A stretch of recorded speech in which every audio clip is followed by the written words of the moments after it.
can only indicate one thing. The holiday season is upon us yet again. And what would the holidays be like without a delicious eggnog recipe passed around your Christmas dinner table? Today I'd like to go over a short list of ingredients as well as some simple to follow instructions on how to make your very own homemade eggnog. The only restriction you may have is a 4-hour chilling time. But other than that, this is a recipe that you can make early in the morning and have ready for your guests by the time they arrive for dinner. To begin with, I'd like to give you a brief history of eggnog. Eggnog originated in England and was enjoyed by kings and queens. The two main ingredients in eggnog, milk and eggs, were high-priced commodities back then and were only enjoyed by affluent society. Eggnog did make its way to America, where it began to be incorporated with rum that was exported from the Caribbean.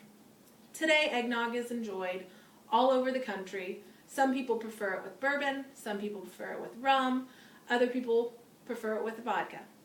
The recipe I'm giving you today is one made with a rum.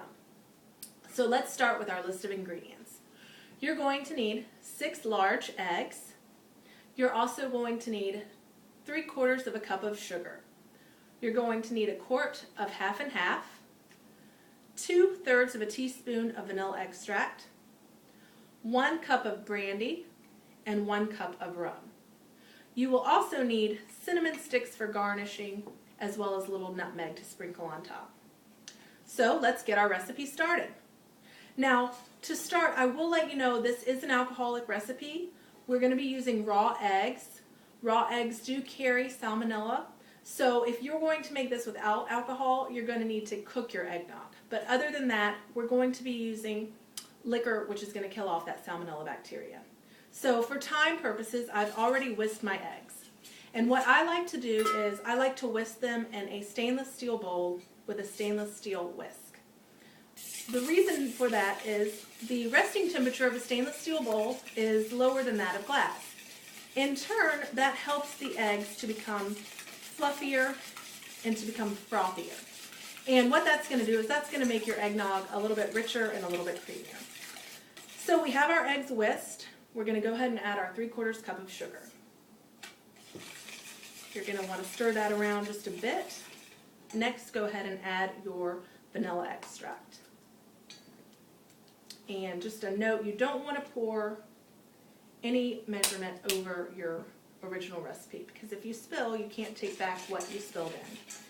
So add the vanilla. Now you're going to want to incorporate the sugar in until you can't feel any granules of sugar on the bottom of the bowl.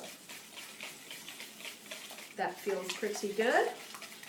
Now we're going to go ahead and add our brandy. This is probably my favorite part, is adding the booze.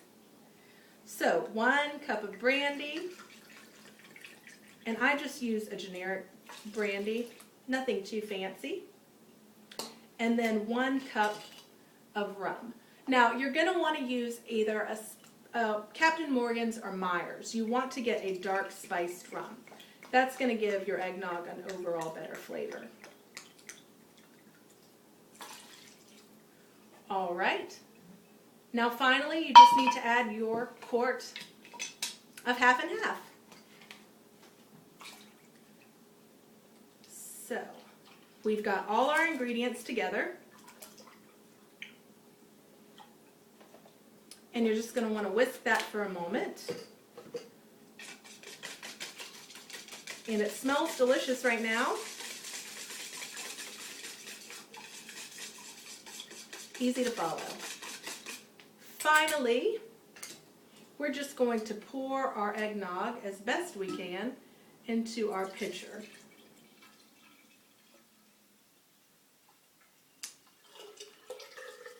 Once you've done that, you can throw some saran wrap over the top of that and let that chill for 4 hours. After the 4 hours, your eggnog is ready to be served. So you're going to want to get your favorite Christmas mug or your favorite Christmas glass to serve to your guest. Pour your eggnog in.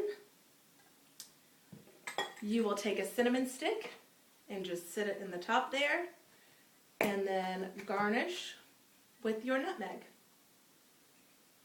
You can also add ground cinnamon on top if you prefer to do that. And then serve to your guests and they're ready to enjoy. Also, before my guests leave, I like to send them off with a traditional holiday gift of eggnog. Quite simple. After you've made your eggnog, just put that in a mason jar, put a little Christmas bow on top, and as your guests leave, you can hand that out to them. They can enjoy the eggnog when they get home. Now, I've given you a simple and delicious eggnog recipe for you, your family, and your friends to enjoy. It's a great tradition to continue throughout the holiday festivities. Please remember to always drink responsibly, and also that nobody likes an eggnog hangover. I thank you for your time and wish you all good luck. Cheers and happy holidays.